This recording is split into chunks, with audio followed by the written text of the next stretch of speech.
شهر رمضان الذي أنزل فيه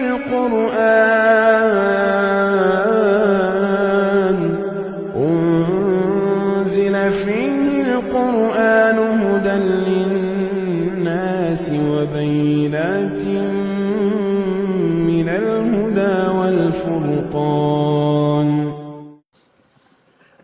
السلام علیکم ورحمۃ اللہ وبرکاتہ.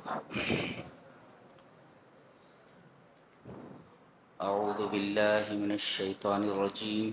بسم اللہ الرحمن الرحیم. الف لام را کتاب احکمت آیاتہ ثم فصلت من لدن حکیم خبیر. قرآن حکیم کے 12ویں پارے کی تفسیر کا خلاصہ پیش کیا جا رہا ہے. سورہ ہود چل رہی ہے. اس سورہ کریمہ کا آغاز اس آیت کریمہ سے ہو رہا ہے.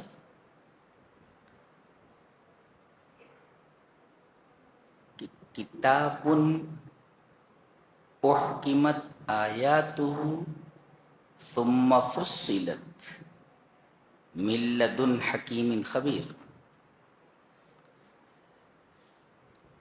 یہ کتاب ایسی ہے قرآن حکیم کہ احکمت آیاتہ،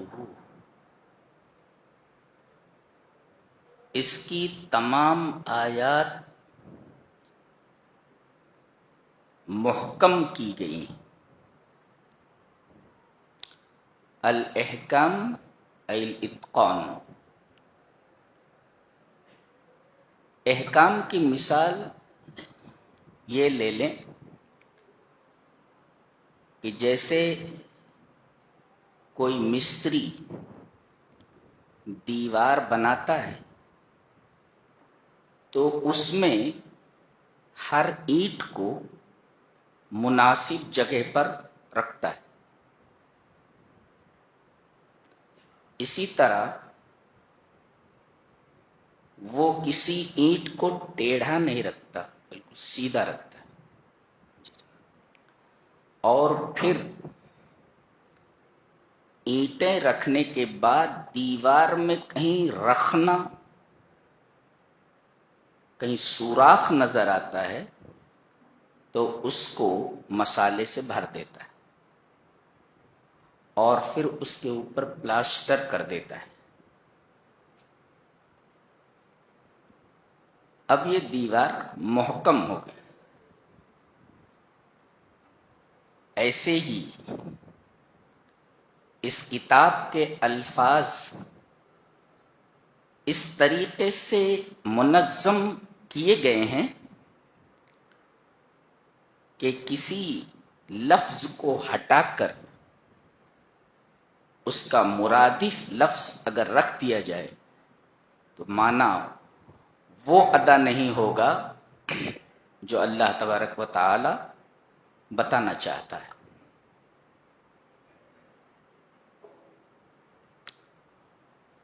تو اس کے تمام الفاظ محکم ہیں،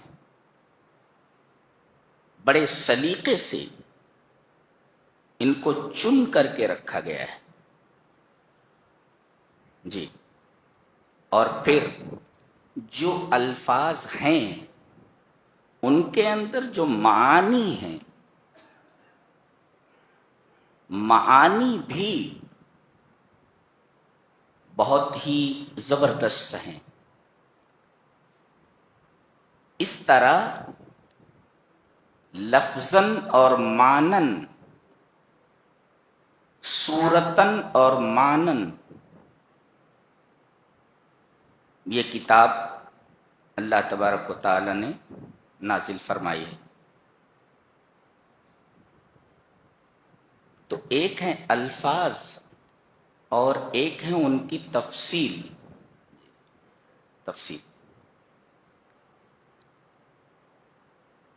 تو احکمت آیاتہ، ثم فصلت من لدن حکیم خبیر، الفاظ نازل فرمائے پھر اس کی تفصیل کی، بین حلالہ و حرامہ و طاعتہ و معصیتہ، اس کی تفصیل فرمائے گی کیا چیز حلال ہے، کیا چیز حرام ہے، کیا اللہ کی تابع داری ہے اور کیا اللہ کی نافرمانی ہے. اس کو کہتے تفصیل بیان کرنا. تو ایک ہے الفاظ، پھر اللہ تبارک و تعالی کی تفصیل کرتا ہے. اچھا، صیغہ مجہول استعمال کیا گیا ہے، یعنی یہ پیسیو وائس. سو فائل ادھر کدھر، فائل کدھر ہے؟ من احکم، بھئی محکم کی گئی ہیں اس کی آیتیں، تفصیل کی گئی ہیں اس کی آیتیں. من فصل ومن احکم، محکم کس نے کیا، تفصیل کس نے کی؟ آگے بتایا جا رہا ہے من لدن حکیم خبیر، یہ ایسی ذات کی طرف سے محکم کی گئی ہیں اور تفصیل کی گئی ہیں جو حکیم ہے اور خبیر ہے. حکیم کا مطلب کیا ہوتا ہے؟ حکیم کا مطلب ہوتا ہے یضع الامور مواضعها، جس چیز کو جہاں رکھنا ہو اس چیز کو وہاں رکھے، اس کو کہتے ہیں حکیم. جی، جس چیز کو جہاں رکھنا ہے اس کو وہیں رکھے، اس کو کہتے ہیں حکیم. اور خبیر کس کے کہتے ہیں؟ خبیر کہتے ہیں کہ یعلم الظواہر والبواطن، جو ظاہری چیزوں کو بھی جانتا ہو اور باطنی چیزوں کو بھی جانتا ہو. ظاہری چیزوں کا بھی اسے علم ہو اور چھپی ہوئی چیزوں کا بھی اسے علم ہو.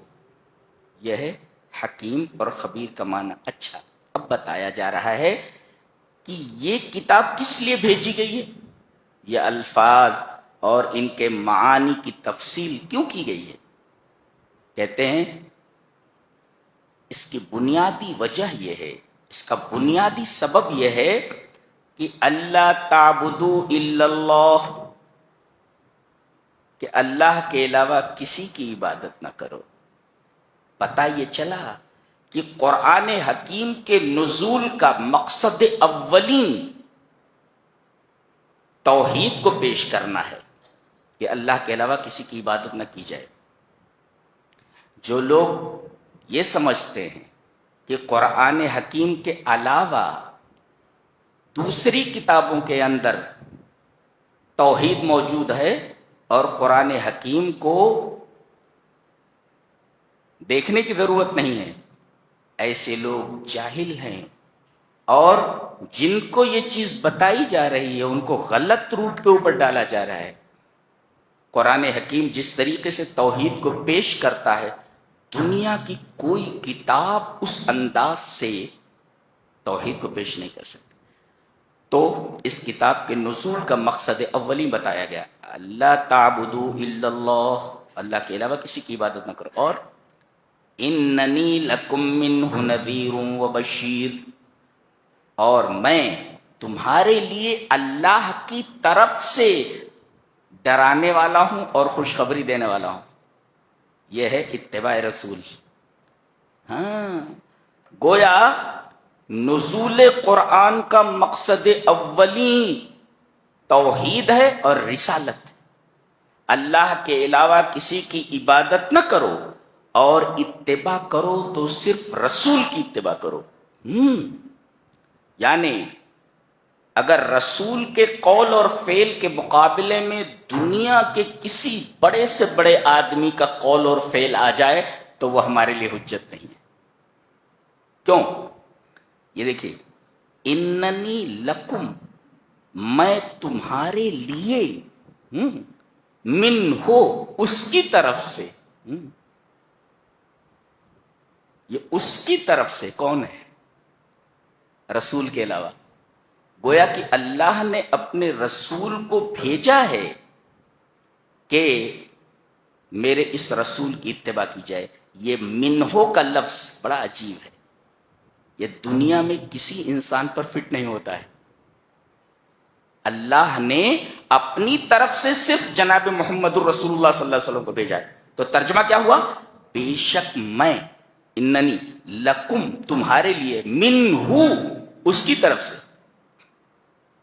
آن بہاف آف ہم اس کی طرف سے، نذیر و بشیر ڈرانے والا ہوں اور خوشخبری دینے والا ہوں کہ اگر تم توحید کو اپناؤ گے، شرک سے بچو گے اور میری اتباع کرو گے تو تمہیں میں خوشخبری دیتا ہوں جنت کی، اور اگر تم نہیں مانتے ہو تو ڈراتا ہوں تم کو جہنم کے عذاب سے. اس طرح میں نذیر اور بشیر ہوں. آگے وَأَنِ اسْتَغْفِرُوا رَبَّكُمْ ثُمَّ تُوبُوا إِلَيْهِ. دو کام کرو تو تمہاری دنیا اور آخرت دونوں سنور جائے. پہلی چیز، اللہ سے، اپنے رب سے اپنے گناہوں کی معافی مانگو. وَأَنِ اسْتَغْفِرُوا رَبَّكُمْ ثُمَّ تُوبُوا إِلَيْهِ. پہلے آیا استغفار، پھر اس کے بعد آیا توبہ. تو ایک مفسر لکھتا ہے استغفروا من الصغائر وتوبوا من الکبائر. چھوٹے چھوٹے گناہوں سے اللہ تبارک و تعالی سے معافی مانگو، اور جو بڑے بڑے گناہ ہو گئے ہیں رو رو کر اللہ تبارک و تعالی سے توبہ کرو. چھوٹے گناہوں کے لیے استغفار اور بڑے گناہوں کے لیے توبہ. اس وجہ سے استغفار اور توبہ کو ایک ساتھ ذکر فرمایا گیا ہے. جی اچھا، ایک نقطہ اور ہے کہ الاستغفار سبب للوصول الى المغفرہ. استغفار یہ اللہ کی بخشش تک پہنچنے کا سبب ہے. تو سمجھ میں آیا؟ اور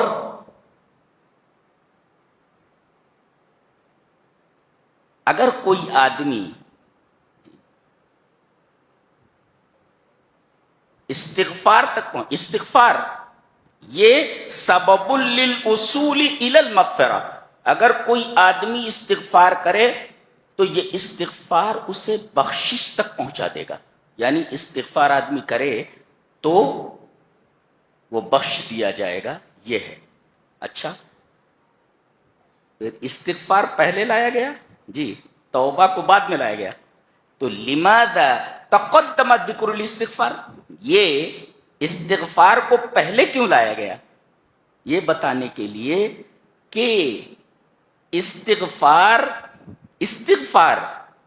یہ مقصود ہے، یعنی گناہوں کی بخشش یہ مقصود ہے، اور توبہ اس کا سبب ہے، جی ذریعہ ہے.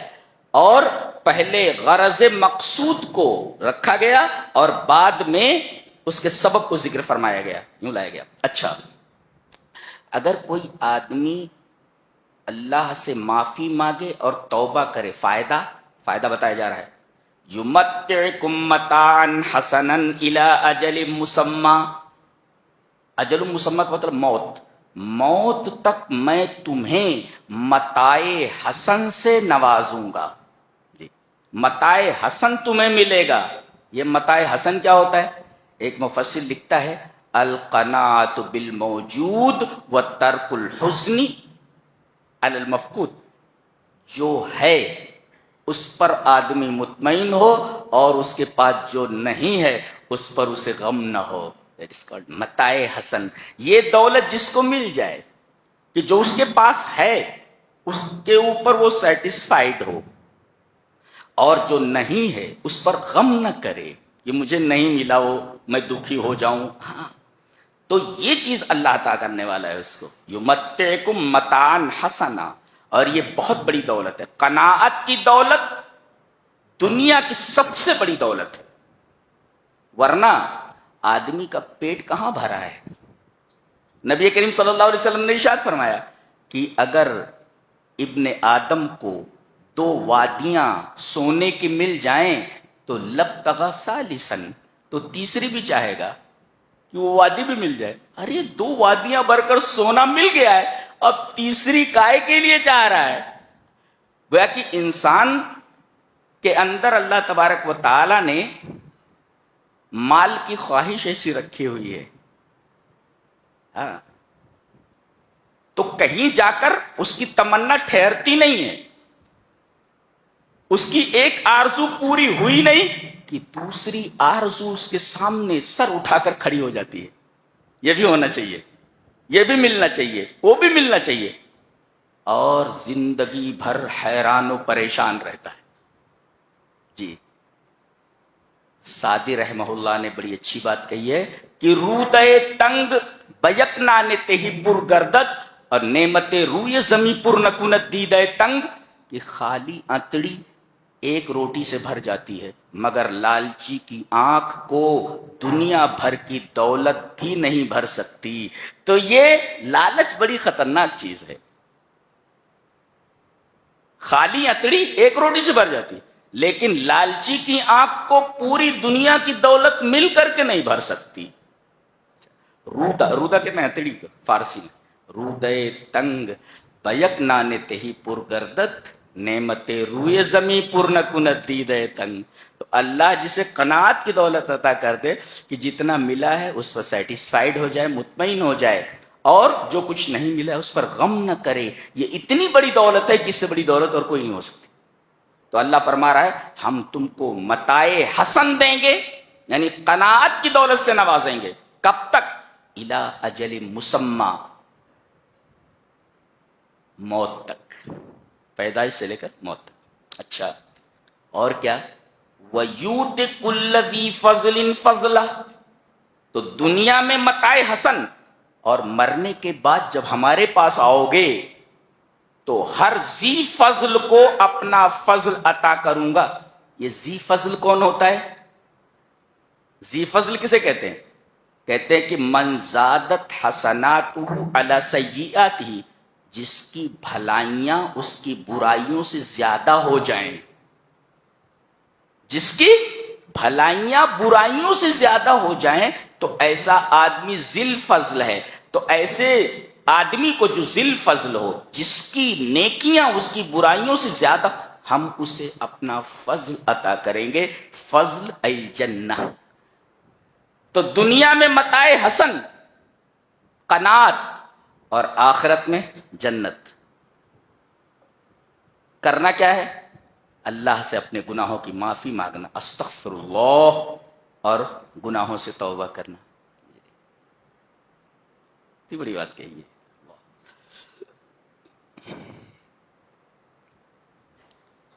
اب بتایا گیا کہ آدمی سیدھے ٹریک سے ہٹتا کیوں ہے، کیسے؟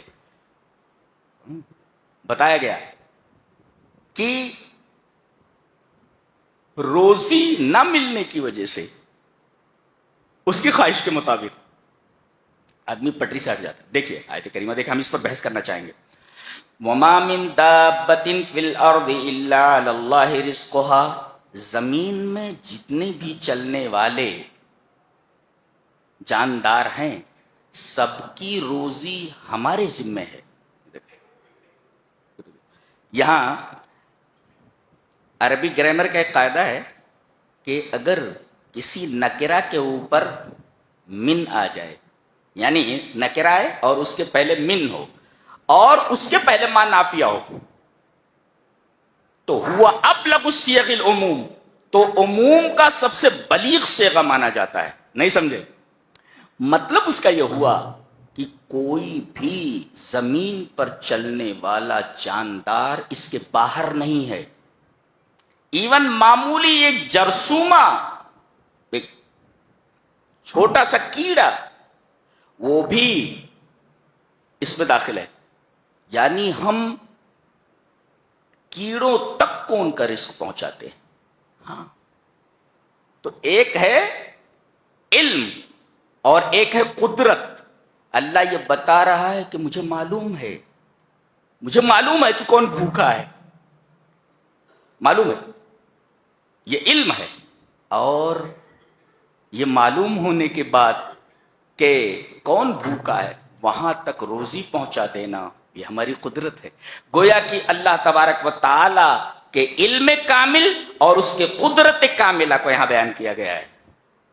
مجھے معلوم ہے کہ کس کو روزی چاہیے، کون بھوکا ہے، یہ ہمارا علم ہے، اور وہاں تک پہنچانے پر روزی کو ہم قادر ہیں۔ لہذا اللہ کا علم علم کامل اور اس کی قدرت قدرت کاملہ۔ ایون زمین پر جو نظر آتے ہیں، دیکھو وہ کیڑے بھی ایسے ہیں کہ اللہ ان کو رزق پہنچا، اور زمین پر ایسے کیڑے بھی ہیں جو نظر نہیں آتے۔ کہاں رہتے؟ وہ پتھر میں رہتے۔ دیکھا گیا کہ پتھر کو جب توڑا گیا تو پتھر کے اندر بھی ایک زندہ کیڑا نکل آیا۔ کہ پتھر تو چاروں طرف سے بند ہے، یہ کیڑا وہاں کیسے پہنچا اور وہ زندہ کیسے رہا؟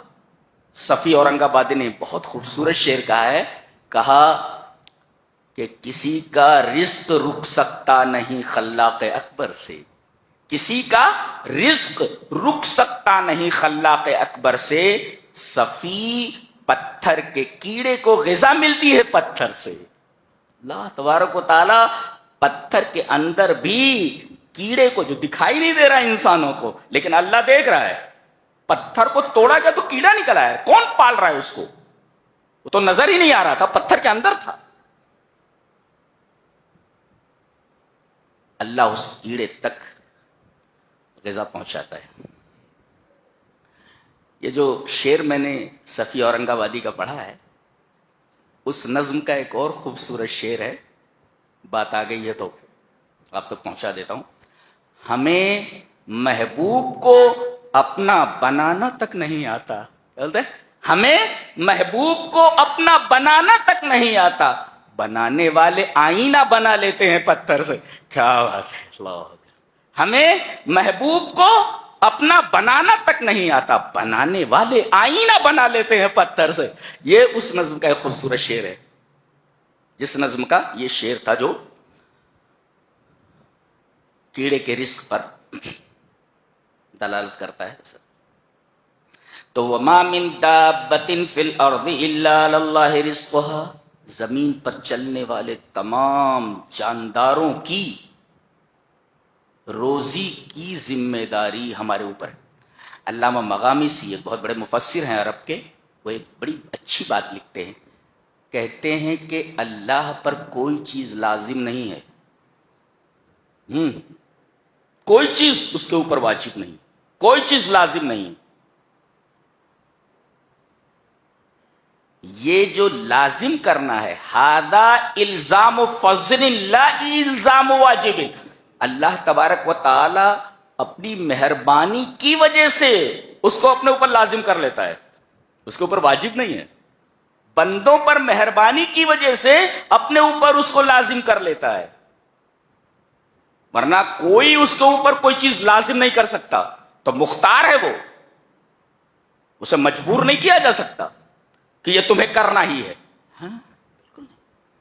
تو ہذا الزام فضل لا الزام واجب۔ تو ہمیں معلوم ہے کہ کیڑا کہاں ہے، یہ ہماری علمیت ہے، ہمارا علم کامل، اور اس تک ہم غذا پہنچا دیتے ہیں، رزق پہنچا دیتے ہیں، یہ ہماری قدرت کاملہ ہے۔ اور ہم اور بھی چیزیں جانتے ہیں، کیا؟ وَيَعْلَمُ مُسْتَقَرَّهَا، ہم اس جاندار کے مستقر کو جانتے ہیں۔ مستقر کا مطلب المأوى فی الدنیا، المستقر المأوى فی الدنیا، زندگی کہاں گزارے گا، کرنول میں گزارے گا، حیدرآباد میں گزارے گا، بمبئی میں گزارے گا، کینیڈا میں گزارے گا، کہاں گزارے گا؟ یعلم مستقرها المأوى فی الدنیا، دنیا میں وہ اپنی زندگی کہاں گزارے گا۔ مستقر کہتے ہیں المکان الذی تاوی الیہ الدواب بعد ان تسرح، چرنے کے بعد جو مویشی واپس ہوتے ہیں اور جس جگہ انہیں پہنچ کر آرام کرنا ہوتا ہے، اس جگہ کو مستقر کہتے ہیں۔ چرنے کے بعد جانور جس مقام پر لوٹتے ہیں اور وہاں انہیں آرام کرنا ہوتا ہے، اس مکان کو مستقر کہتے ہیں۔ ایسے ہی آدمی کمانے کے لیے نکلتا ہے، واپس اپنے گھر ہی آتا ہے۔ تو الماوا فی الدنیا، دنیا میں کہاں زندگی گزارے گا، کس شہر میں، کس گھر میں، کس گلی میں،